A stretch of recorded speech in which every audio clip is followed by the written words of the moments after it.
¿Qué tal? Bienvenidos a una nueva edición de Campo Salmantino. A lo largo de los próximos minutos vamos a hablar de un problema que afecta especialmente a la provincia salmantina y no es otro que la sequía. Para que se hagan una idea, en este año 2019, en los últimos 7 meses, de enero a julio, la capital salmantina ha registrado tan solo 70 litros por metro cuadrado, cuando lo habitual es que se superen los 200 litros por metro cuadrado. Además, hablaremos de otros temas de actualidad que tienen que ver con la agricultura y la ganadería salmantina, con la presencia en este programa del presidente de Asaja Salamanca. Y por supuesto, y como siempre, les ofreceremos otras noticias en un formato más breve, la información del tiempo, de la lonja, y nos despediremos con sus imágenes. Comienza Campo Salmantino.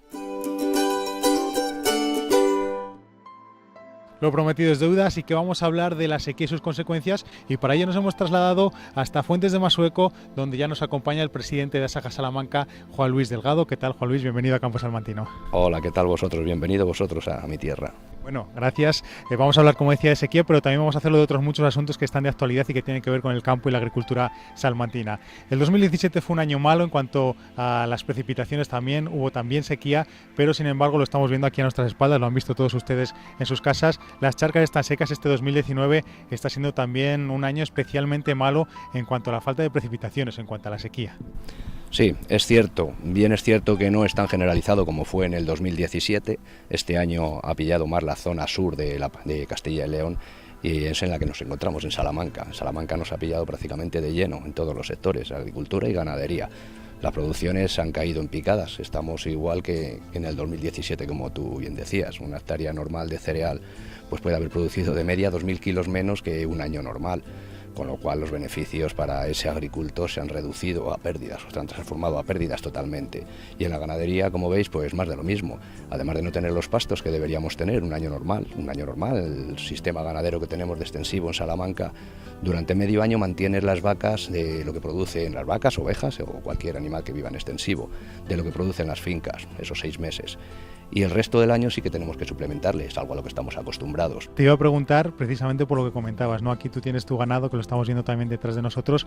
Ese suplemento, ¿podemos ponerle cifras, el coste a mayores que supone para un agricultor en una temporada de sequía, ese suplemento alimentario que le tiene que dar al ganado, también ese coste de tener que llevarle el agua, el abastecimiento para el ganado? ¿Podemos poner alguna cifra? Nosotros se lo ponemos perfectamente porque es un coste que tenemos y asumimos, como te decía antes, durante medio año. Una vaca, por norma general, tiene un coste, hablando de vacas, por un sector concreto, de 1,5 € diario. Si calculamos como hemos calculado de media en Salamanca, hay zonas con más o menos, ¿no?, que durante 90 días tenemos que suplementar a mayores que un año normal, pues 90 días por 200.000 vacas que tiene Salamanca, 200.000 reproductoras, bovinos tiene muchos más, pero reproductoras en extensivo, unas 200.000, pues eso asciende a 27 millones de euros. Y si hacemos el cálculo para el cereal, que es uno de los sectores más afectados también, si calculamos que las 150.000 hectáreas de cereal de Salamanca producen 2.000 kilos menos, pues estamos hablando de unos 50 millones de euros menos que vamos a ingresar nosotros. Son unos costes de producción que se incrementan con motivo, como decíamos, de la sequía, de esa falta de pasto, de esa falta de agua. Precisamente para paliar esos efectos, esos costes de producción a mayores que tienen que afrontar los ganaderos y los agricultores, la Junta de Castilla y León está trabajando en unas ayudas, en una convocatoria que ya también hubo el año pasado para el abastecimiento de agua, en este caso para ganadería extensiva. Juan Luis, cuéntanos en qué consiste esta convocatoria, para quién está dirigida y qué actuaciones se pueden financiar. Sí, bueno, está trabajando en una línea. Nosotros desde Asaja llevamos pidiendo una batería de medidas que atendieran a todos los sectores, no solo al sector de la ganadería. La línea a la que tú te refieres es una convocatoria para mejoras de infraestructura de abastecimiento de agua. La convocatoria, el periodo de alegaciones finalizó el pasado día 19 y nosotros desde Salamanca sí que hemos presentado algunas alegaciones. Esta ayuda consiste principalmente en financiar un porcentaje de la inversión, de hacer charcas, sistemas de abastecimiento, cubas, infraestructura de abastecimiento de agua en general. Esto llega muy tarde. Nosotros llevamos diciendo que hay sequía mucho tiempo y estas ayudas se tenían que haber puesto en marcha pues bastante antes. Nosotros, entre las alegaciones que hemos presentado, es que se financien obras con carácter retroactivo. De poco sirve que saquen esta ayuda, el que haya tenido el problema o haya tenido que atender al sector, lo ha tenido que atender hasta ahora, sobre todo. De cara a septiembre confiamos que las lluvias nos acompañen, entonces la infraestructura que hayamos tenido que hacer la hemos hecho en muchos casos ya. Entonces eso, que puedan justificarse con las facturas que se hayan hecho en este periodo y que las infraestructuras del periodo desde el 1 de enero o más o menos sean también auxiliables en esta medida. Y lógicamente pedimos también ayudas o un sistema de compensación para el sector agrícola. El sector agrícola es el de los más perjudicados, no han cogido fruto después de todo el año trabajado y toda la inversión y no tienen fruto. Por lo tanto, pedimos que se habilite alguna línea de ayudas para financiar los abonos, los fertilizantes, que tienen un coste cada vez más elevado. Eso no tiene crisis en ningún momento, el precio de esos productos. Hablando de ayudas, Asaja Salamanca sabemos que trabaja en diferentes líneas para mejorar la labor del agricultor, del ganadero. ¿Qué es lo más importante? ¿Qué podemos destacar de lo que está reclamando Asaja Salamanca a nivel nacional, a nivel regional, para mejorar precisamente esa labor de los agricultores y los ganaderos? Bueno, nosotros en este momento estamos muy centrados en las reivindicaciones que hacemos en el tema de la sequía. Es lo que más nos afecta a nivel de Castilla y León y especialmente en Salamanca, como decíamos. Una de las principales medidas que se deberían tomar, y eso sería una medida que beneficiaría para el resto de los años, es la mejora de los seguros agrarios. Los seguros agrarios no se están suscribiendo porque no cubren la realidad de las producciones en muchas zonas. Entonces, con eso se podría evitar la administración que estuviésemos mendigando un día sí y otro no. Porque los seguros, si tienes una buena cobertura de tiempos de sequía, pues no estaríamos a expensas de que alguien nos salvase las espaldas. Más serie de medidas, ventajas fiscales en estos años, que no tenemos ningún beneficio en las explotaciones, también condonación de pagos de seguridad social o tasas administrativas que nos toca pagar. Juan Luis, vamos a dejar a un lado el tema de la sequía, de este ámbito de las ayudas que estábamos hablando hasta ahora en la entrevista, para tratar otros temas de actualidad, como decía al inicio del programa, ya que tenemos la suerte de contar contigo como presidente de Asaja Salamanca y no solo como ganadero. Hace unos días se registró un ataque de buitres en la provincia de Salmantina. Se han registrado 3 en apenas 20 días en este mes de verano, en estos meses de verano. ¿Cuál es la postura de Asaja Salamanca en cuanto a este tema? Porque es, me consta, un asunto que preocupa y mucho a los ganaderos de la provincia. Sí, bueno, tú dices que se han registrado 3. Bien, es cierto que son los que se han denunciado un poco públicamente, pero los ataques son constantes. El buitre es un animal carroñero que se alimenta de lo que encuentra en el campo y, lógicamente, estos ataques están continuamente. Lo que pasa es que la mayoría de los ganaderos no les denuncian, porque saben que lo único que tienen en principio son inconvenientes, que venga el forestal o el agente medioambiental a justificarlo, pero no tiene ningún tipo de compensación por esos daños. Nosotros desde Asaja lo que venimos diciendo que el buitre ha sido un animal que ha convivido perfectamente con nosotros. Es un carroñero y además hacía una labor buena en el campo, para que con las normas, sobre todo desde cuando las vacas locas, de la enfermedad de las vacas locas, se impusieron la recogida de cadáveres, pues han quedado sin alimento y se han convertido en depredadores. Buitres comen animales muertos, pero si hay un animal enfermo, pariendo, debilitado, por supuesto que lo matan y eso es muy muy común. Nosotros pedimos que se compensen eso, no tenemos por qué ser entre pocos, mantener un ecosistema, mantener unos hábitats entre unos pocos, porque los buitres son de toda la sociedad. Pedimos que se compense, que se contemplen, que se puedan denunciar y justificar esos ataques y se indemnicen a esos ganaderos que han tenido esas pérdidas principalmente y que reconozcan de una vez. Lo que pasa es que ellos se basan mucho en los expedientes que tienen de denuncias, como tú dices, en el último mes 3 denuncias, no han sido 3, han sido muchísimas más, son muchísimas más, pero no se denuncian por el motivo que yo te digo. A nivel económico, lo comentabas tú, ¿no?, que se compense a los ganaderos afectados por estos ataques de buitres, pero ¿qué solución podría darse a este problema? Quizá volver a poder dejar estos animales en los muladares, ¿puede pasar por ahí la solución? Sí, bien es cierto que hay una normativa que permite dejar los animales en las explotaciones, los animales muertos, con una serie de autorizaciones y con una calificación sanitaria de la explotación. Algunos en algún momento la hemos solicitado para nuestras explotaciones, yo particularmente la he tenido, pero cuando pierde la calificación sanitaria en tuberculosis o brucelosis no hay, pero en tuberculosis principalmente, pues no puedes hacer eso. Y el problema de los que la hemos tenido en su momento cuando tenemos la calificación, no lo hacemos es porque si no se hace genéricamente, hacemos un punto de reclamo en nuestra finca para que los animales o en el sitio donde hagamos nosotros el muradal y los buitres vengan ahí a comer todos los días. Se acostumbran a comer ahí y al final empiezas a mantenerlos también con los animales vivos. Hay que buscar la forma para que se haga más genérico, que se pueda extender a todas las explotaciones, animales que no sean enfermos o enfermedades contagiosas se puedan dejar en esos muradales. Como te digo, sí que está autorizado, tú lo solicitas, te lo autorizan, pero se está llevando a cabo en muy pocas explotaciones y no se hace por ese motivo. Cambiamos de tercio de nuevo, Juan Luis. Vamos a ampliar un poco nuestro foco, dejamos Salamanca, dejamos Castilla y León, pero vamos a seguir hablando, por supuesto, de campo, de agricultura y ganadería. ¿Cómo está la situación ahora con el tema de Mercosur? Bueno, Mercosur es uno de los tantos problemas que van saliendo a diario. Mercosur se empezó a rumorear el acuerdo, tenían ya el preacuerdo firmado entre Europa y Mercosur, que Mercosur hay que recordar que son Argentina, Brasil, Uruguay y Paraguay. Es decir, unas potencias en producción agrícola, una potencia a nivel mundial, las principales potencias, diría yo, a nivel mundial y sobre todo en productos que tenemos en Salamanca. El acuerdo lleva 20 años negociándose y finalmente tienen un preacuerdo, a falta de ratificarlo. Nosotros para el sector agrario hemos denunciado que eso es una barbaridad para nuestro sector. Nosotros intentamos ser autosuficientes en la Unión Europea, promoviendo que sigamos manteniendo y produciendo alimentos de calidad, cereales o carnes, con unos parámetros de calidad que para nada cumplen en esos países.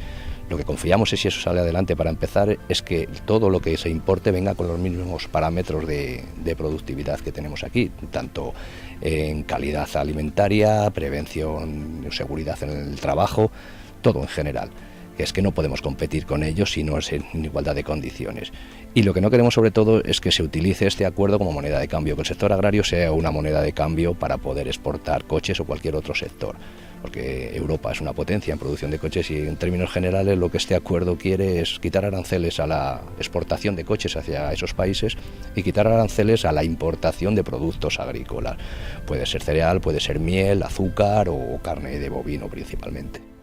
Ya que estamos en el plano internacional, hablando de temas que afectan a la agricultura y la ganadería, pero en ese plano internacional, hace 2 semanas aproximadamente se publicó un informe de la ONU sobre el cambio climático. Se han publicado muchos titulares, grandes titulares, sobre que la agricultura y la ganadería lo consideraba este informe como el 4º sector que más gases contaminantes emitía en la atmósfera. Supongo que no ha sentado demasiado bien en el seno de los agricultores, de los ganaderos, de Asaja también.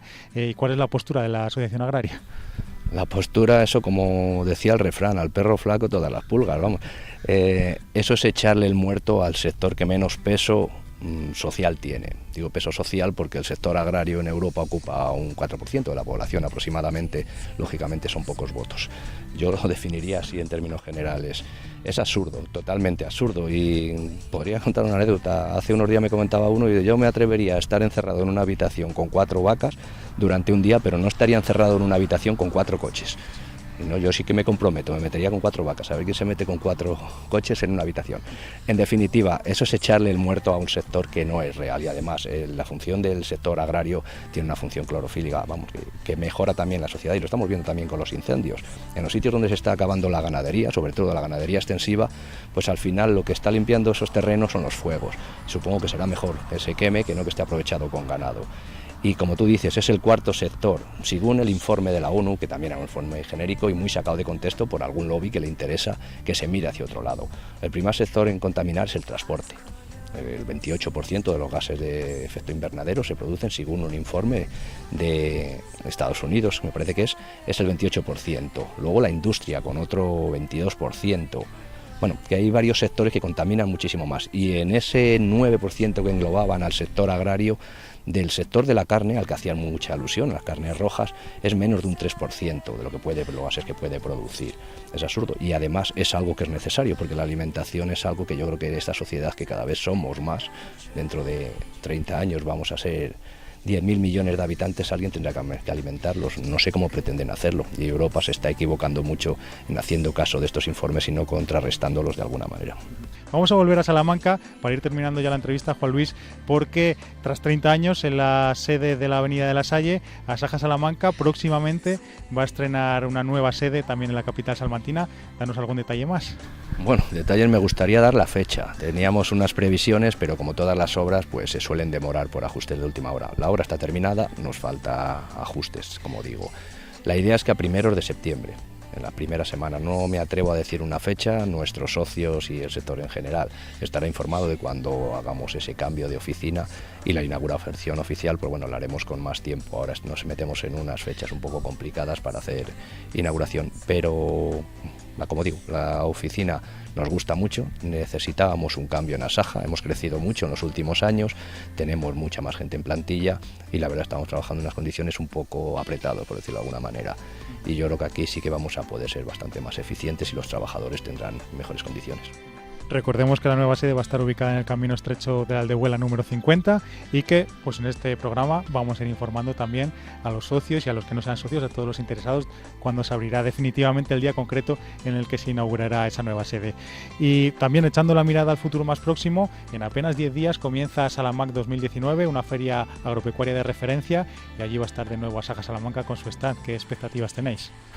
Pues las de siempre. La verdad que Salamac es una feria que se supera año tras año y Asaja no puede faltar a esa feria. Las perspectivas es que los socios vuelvan a acompañarnos como siempre. La asistencia es masiva, la que tenemos en nuestro stand.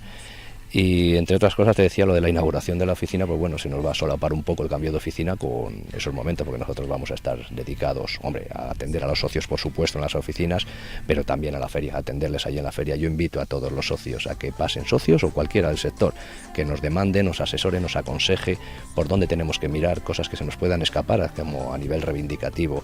Pues ahí es un buen sitio, ahí estaremos, ahí estaré yo, estarán los técnicos y es un buen sitio para interactuar y hablar de cómo está el sector y si alguna cosa, como digo, se nos está escapando que no estamos atendiendo en tiempo y forma, pues bueno, que no lo recuerden ahí. Lo que se nos escapa a nosotros, Juan Luis, es el tiempo, así que vamos a tener que terminar la entrevista. Dicho lo que ya has dicho, acabas de decir, hecha esta invitación, poco más que añadir. Así que nada, muchas gracias por acogernos en tu tierra, gracias por atendernos y seguiremos en contacto para tratar estos temas de actualidad de la agricultura y la ganadería salmantina. Gracias. Gracias a vosotros. Y es el momento de repasar otras noticias de actualidad que tienen que ver con el campo y la agricultura salmantina, pero en un formato más breve.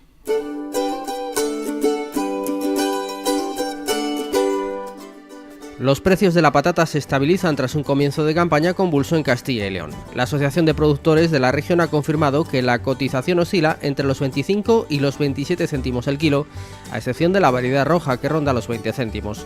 Los productores añaden que actualmente no hay demasiada oferta, por lo que insisten en un arranque escalonado del tubérculo. Asaja Castilla y León cifra en 30 millones de euros las pérdidas provocadas por la plaga de topillos que sufren las provincias de Palencia, León, Burgos, Valladolid y Zamora. La plaga ha afectado ya al 20% de la superficie de la comunidad. La organización agraria critica la incompetencia de la administración, que desoyó sus advertencias en torno a este asunto. El Ministerio de Agricultura ha aprobado la extensión de la norma acordada en la interprofesional de la aceituna de mesa, que fija una aportación económica obligatoria de 5 euros y 10 céntimos por tonelada de aceituna. La norma prevé recaudar casi 3 millones de euros al año que se destinarán fundamentalmente a la promoción del producto. La lluvia podría hacer acto de presencia en la provincia salmantina a lo largo de la próxima semana, pero en ningún caso sería con cantidades de precipitación significativas. Veamos a continuación la previsión del tiempo y les informamos también de los movimientos que se han producido en la lonja agropecuaria de este lunes 26 de agosto.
Ya lo ven, ha sido un programa intenso y no tenemos tiempo para más. Les emplazamos al próximo lunes, pero antes nos vamos a despedir como lo hacemos siempre con sus fotografías. En este caso nos las envía Francisco Javier Rodríguez Ingelmo desde Santo Tomé de Rozados. Ya saben, nos vemos el próximo lunes y como siempre hasta entonces, consuman productos salmantinos. Adiós.